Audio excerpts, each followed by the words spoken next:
Connor James Sturgeon was born on February 11, 1998. He was raised in Greenville, Indiana, and attended Floyd Central High School.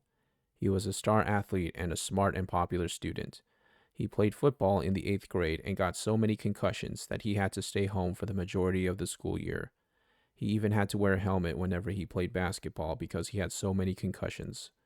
His father, Todd Sturgeon, was head coach of the men's basketball team at the University of Indianapolis for 10 years, and later coached basketball and taught U.S. history at his son's high school. His mother's name is Lisa, and he also has a brother named Cameron. After graduating from high school in 2016, Sturgeon moved to Tuscaloosa, Alabama, where he attended the University of Alabama and graduated in December 2020 with a bachelor's and a master's degree in finance. He earned both degrees at the same time through an accelerated program at the university. He moved to Louisville, where he was employed by the Old National Bank beginning in June 2021 as a junior loan officer. While in college, he interned at the bank during summer vacation and was hired when he graduated. He was low-key and relaxed at work, but family members noticed he was depressed.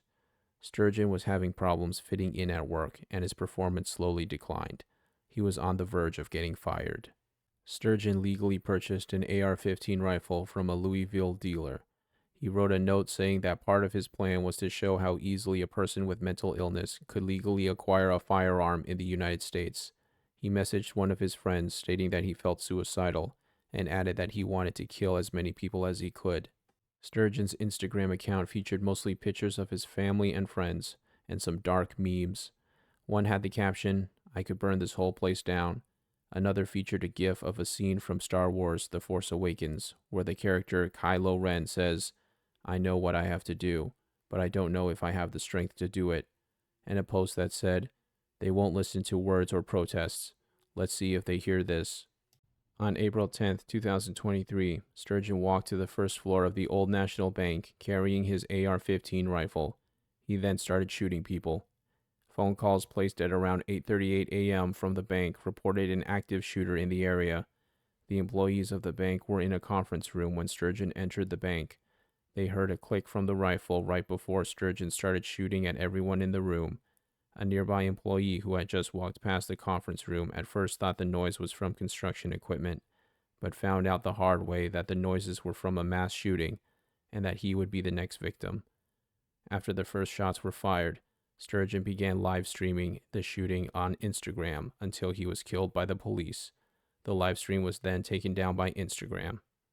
Police arrived at the bank 3 minutes after the first call. The shooter had set himself up in ambush position to target police officers. Nicholas Wilt, a 26-year-old rookie officer, ran toward the gunfire and was shot in the head. He survived the gunshot wound to the head, but had to have brain surgery.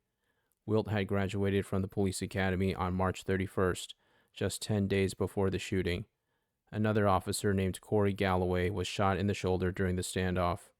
Sturgeon killed 5 bank employees and injured 8 others before he was killed by police.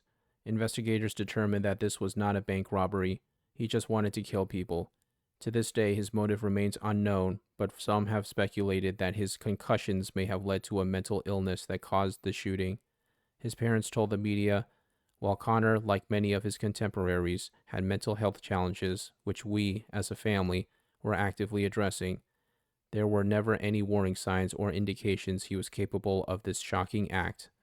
While we may have unanswered questions, we will continue to cooperate fully with law enforcement officials and do all we can to aid everyone in understanding why and how this happened. That's the end of the video. If you like the video, then like and subscribe. It only takes 2 seconds and it would really help me out. Feel free to check out the other videos on my channel.